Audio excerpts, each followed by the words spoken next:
السلام علیکم ورحمۃ اللہ وبرکاتہ۔ الحمد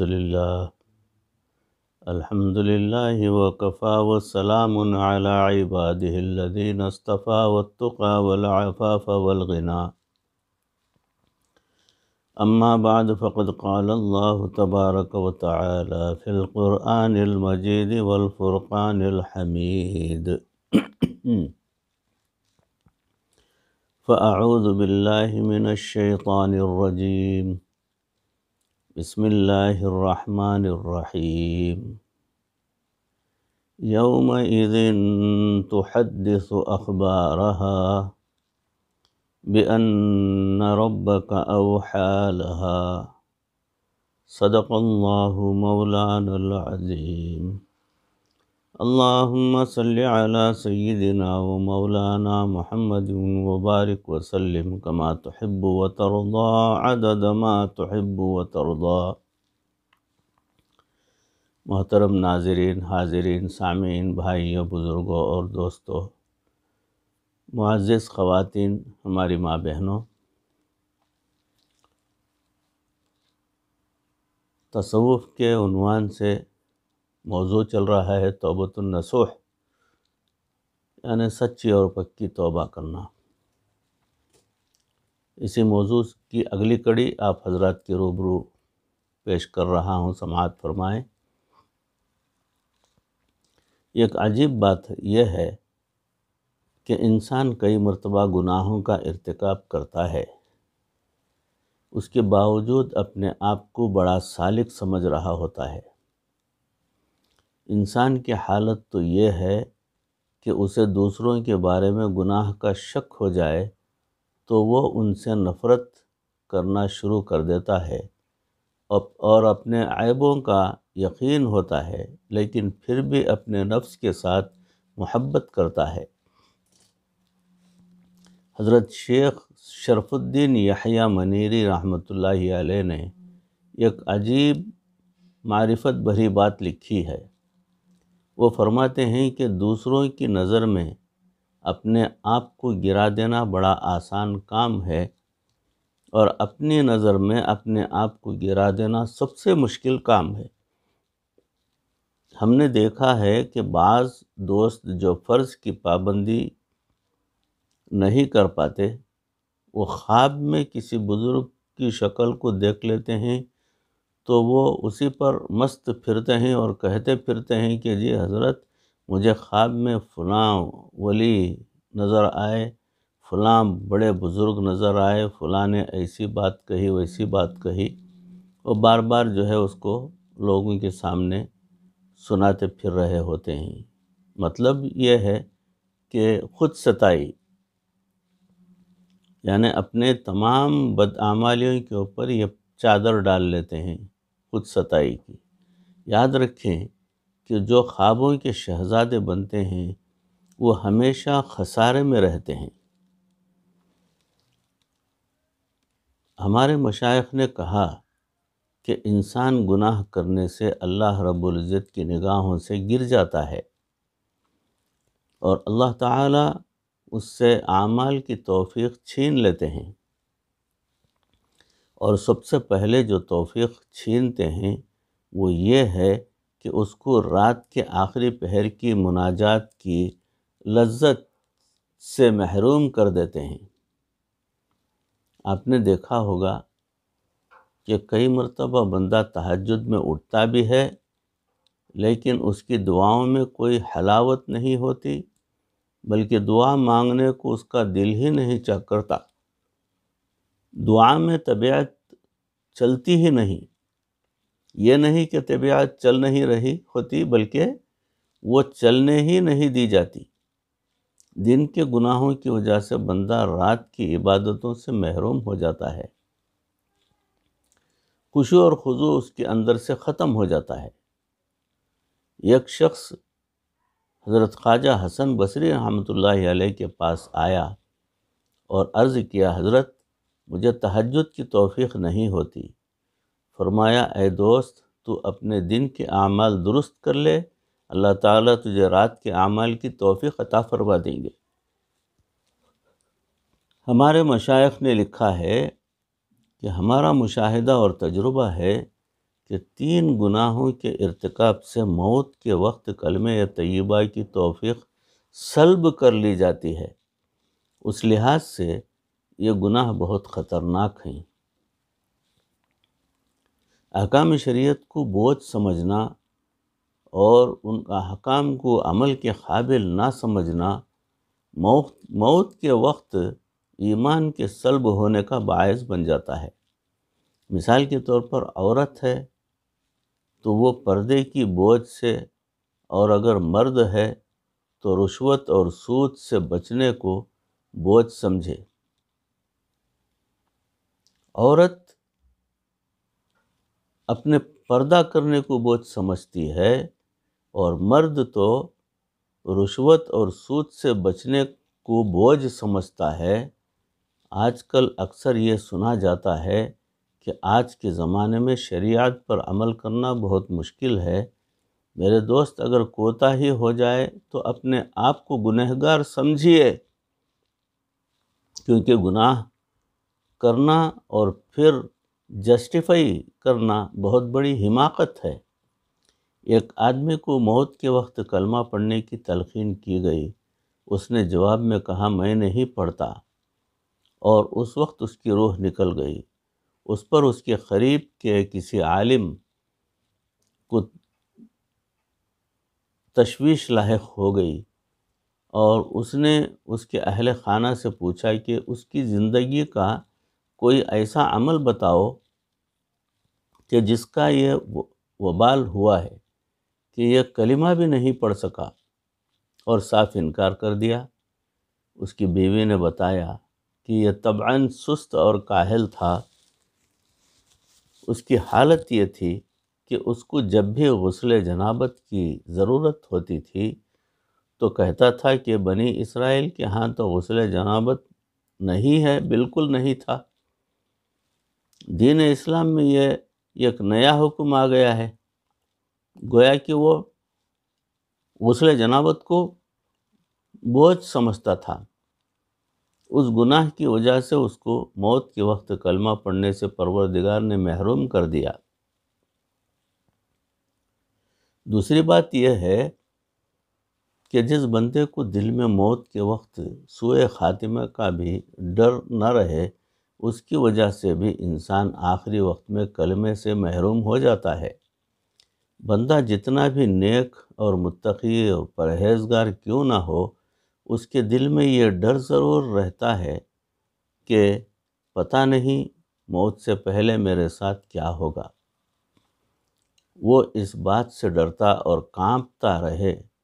ارشاد باری تعالی ہے کہ فَلَا يَأْمَنَّ مَكْرَ اللَّهِ إِلَّا الْقَوْمُ الْخَاسِرُونَ۔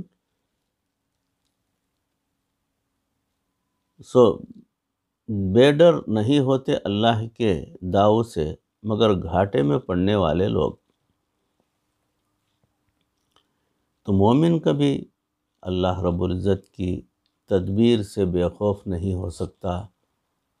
وہ ساری عمر ڈرتے کانپتے گزارتا ہے کہ پتہ نہیں میرا کیا بنے گا۔ اگر انسان نعمت اسلام پر شکر ادا نہ کرے تو اس کی وجہ سے بھی آخری وقت میں کلمہ پڑھنے کی توفیق سلب کر لی جاتی ہے۔ اسی لیے وضو کرتے وقت شروع میں بسم اللہ کے بعد یہ دعا پڑھتے ہیں کہ الاسلام حق والکفر باطل۔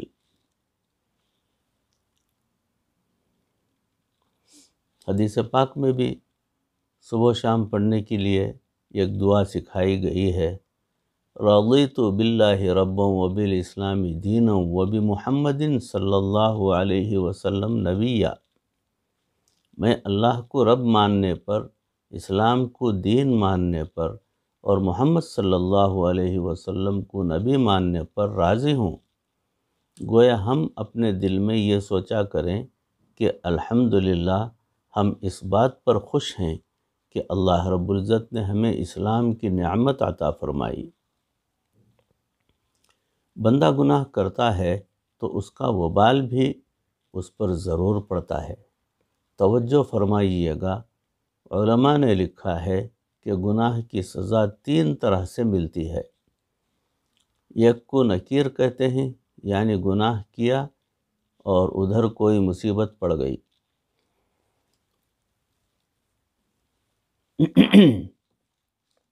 کئی لوگوں کے ساتھ ایسا ہوتا ہے۔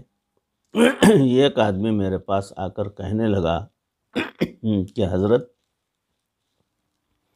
میں نے تجربہ کیا ہے کہ جب میں کسی کا دل دکھاتا ہوں تو کوئی نہ کوئی میرا نقصان ہو جاتا ہے۔ اب وہ کسی کا دل دکھانے سے بہت گھبراتا ہے۔ انسان اللہ تعالیٰ کے حکم کی نافرمانی کا اثر دنیا میں ضرور دیکھتا ہے۔ کبھی کوئی مصیبت آ پڑتی ہے اور کبھی کبھی اللہ تعالیٰ اس کے ماتحتوں کو اس کا نافرمان بنا دیتے ہیں۔ مثلاً بیوی ہٹ دھرم اور ضدی مل جاتی ہے، جو گھر کے سکون کی تباہی کا باعث بنتی ہے، یا پھر اولاد میں سے کوئی ایسا بن جاتا ہے جو اسے موٹے موٹے آنسوؤں سے رلاتا ہے۔ یہ اس گناہ کی نقد سزا مل رہی ہوتی ہے، اسے نکیر کہتے ہیں۔ کبھی کبھی گناہ کی سزا ملنے میں تاخیر ہو جاتی ہے۔ تاخیر سے کیا مراد ہے؟ اس کا مطلب یہ ہے کہ اللہ تعالیٰ اس کو فوری طور پر سزا نہیں دیتے، بلکہ کچھ دیر کے بعد سزا دیتے ہیں۔ انسان گناہ تو جوانی میں کرتا ہے اور سزا بڑھاپے میں ملتی ہے، اور بڑھاپے کی سزا بڑی عبرتناک ہوا کرتی ہے۔ فرض کریں کہ بڑھاپے میں بیوی نافرمان بن جائے اور اس وقت اولاد جوان ہو چکی ہو اور وہ اولاد ماں کا ساتھ دینے والی ہو، تو پھر بوڑھے کا جو بڑھاپا گزرے گا وہ کسی کو بتا بھی نہیں سکے گا۔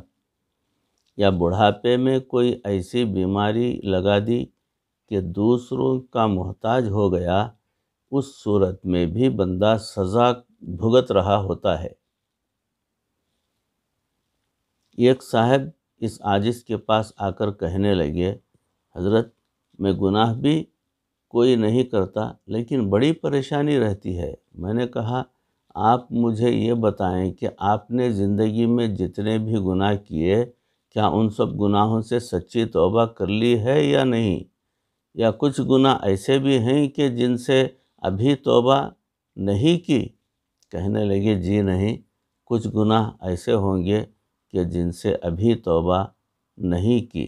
میں نے کہا، وہ گناہ نامہ اعمال میں تو لکھے ہوئے ہیں اور ان کی وجہ سے اللہ تعالیٰ کی طرف سے سزا آ سکتی ہے۔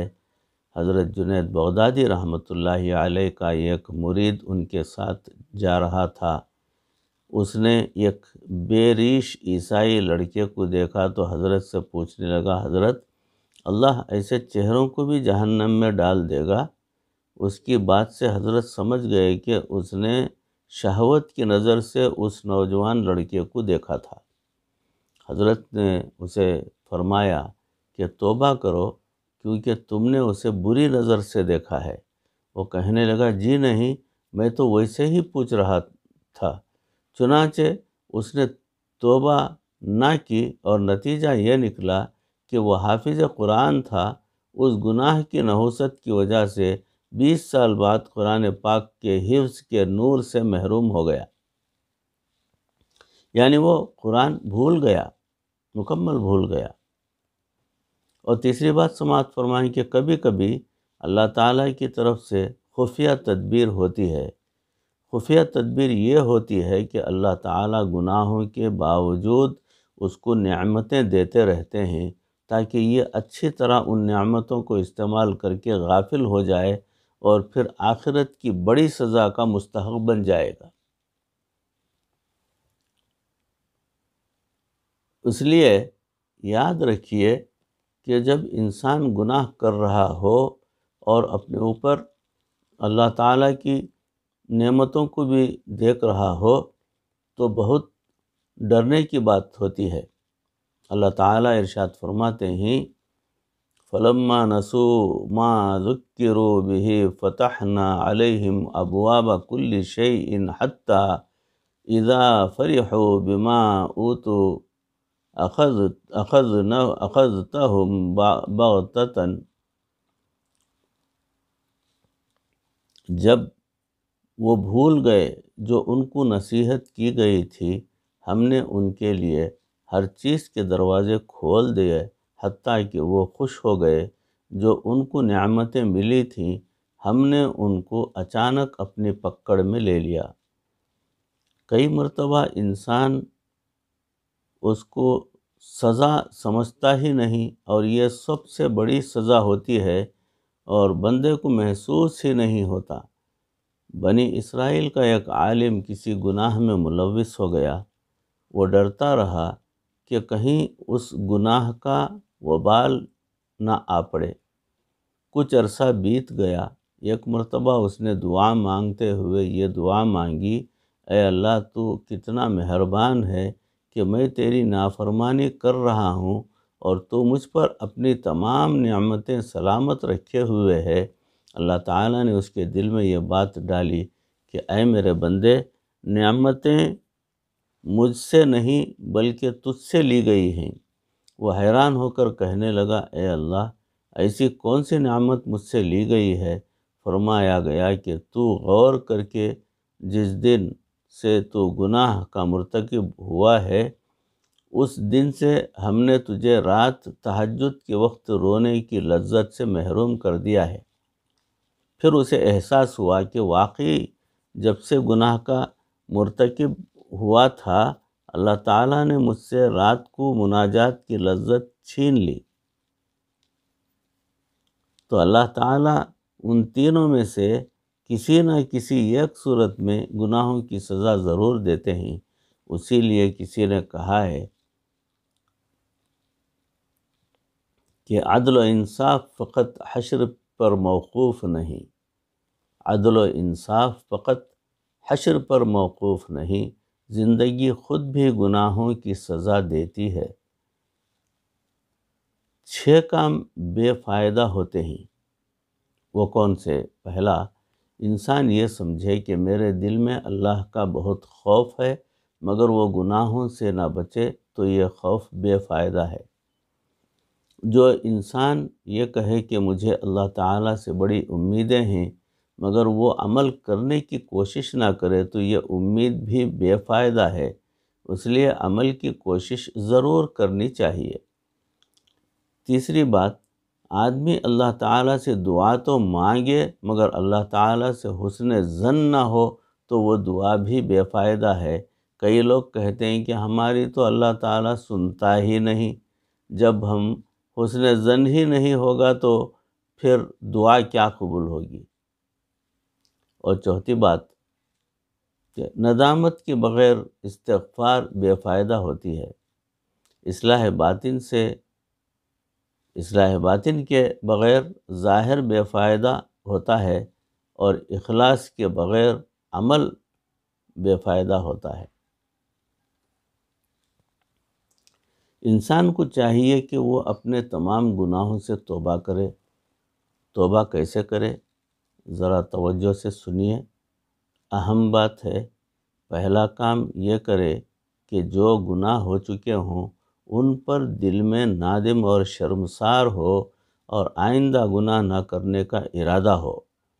پھر دوسرا کام یہ کرے کہ وہ اپنے دل کو حسد اور کینے سے خالی کر لے، کیونکہ جب گناہ سے توبہ کر رہا ہو اور سینہ کینے سے بھرا ہوا ہو تو وہ توبہ بھلا کیا فائدہ دے گی؟ لہٰذا اس کے دل میں مومن کے بارے میں انتقام، نفرت اور دشمنی نہ رہے، وہ سب کو اللہ کے لیے معاف کر دے۔ ایک مرتبہ نبی صلی اللہ علیہ وسلم نے ایک صحابی کو آتے دیکھا تو فرمایا کہ وہ جنتی آ رہا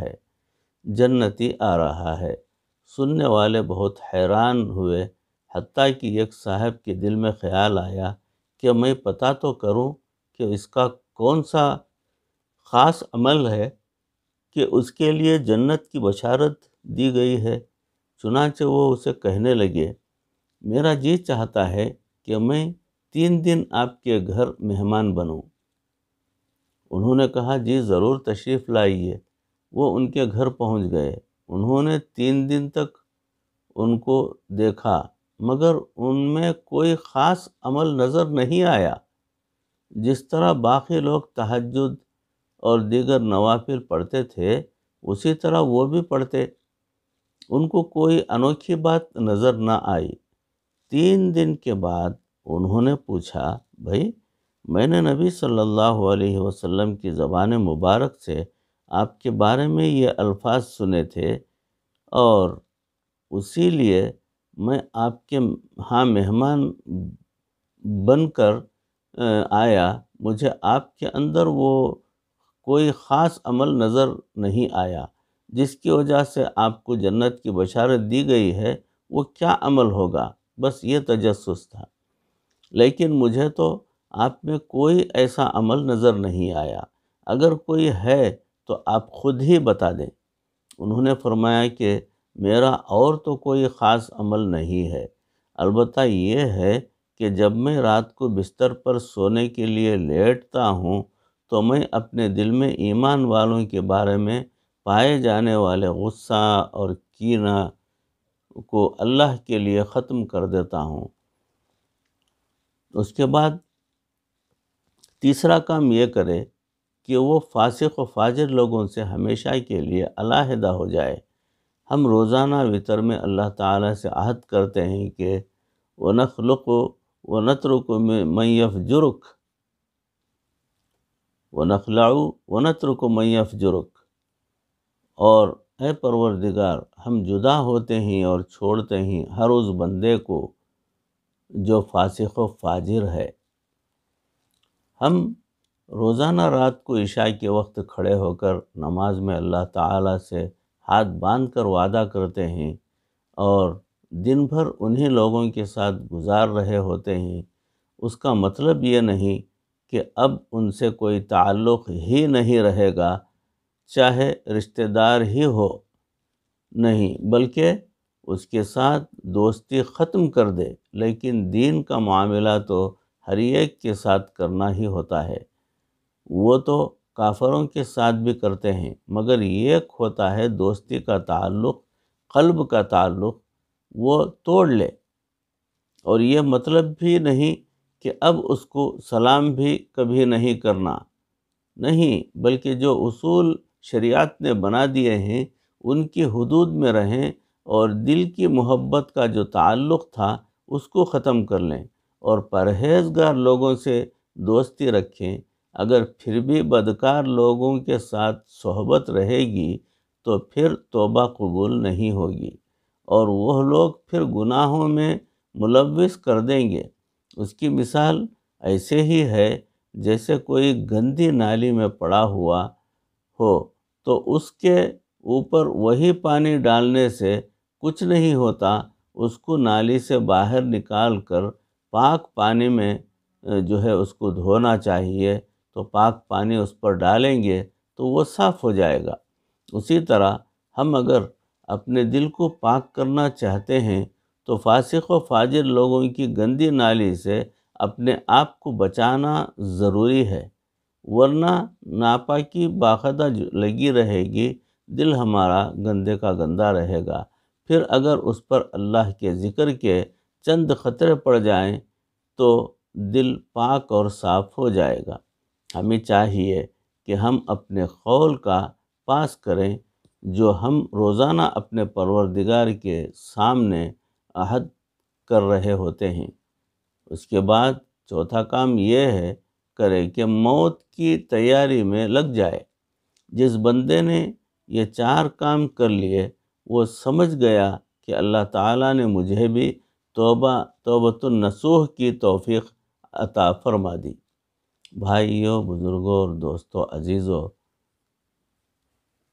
توبۃ النصوح کے تعلق سے جو موضوع چل رہا ہے وہ ابھی باقی ہے۔ فی الوقت یہیں تک موقوف کرتا ہوں۔ انشاءاللہ اس کی اگلی کڑی اگلی نشست میں آپ حضرات کے روبرو پیش کرنے کی کوشش کروں گا۔ پروردگار کہی سنی باتوں کو، اس عاجز کو بھی، آپ تمام کو بھی عمل کرنے کی توفیق عطا فرمائے۔ ہمارے اخلاق کو پروردگار سدھار دے اور سچے پکے دل سے ہمیں توبہ کرنے والا بندہ بنا لے، اور مرتے دم تک کسی کا محتاج نہ بنائے، ایمان پر ہمارا خاتمہ فرمائے۔ وآخر دعوانا ان الحمد للہ رب العالمین۔ السلام علیکم ورحمۃ اللہ وبرکاتہ۔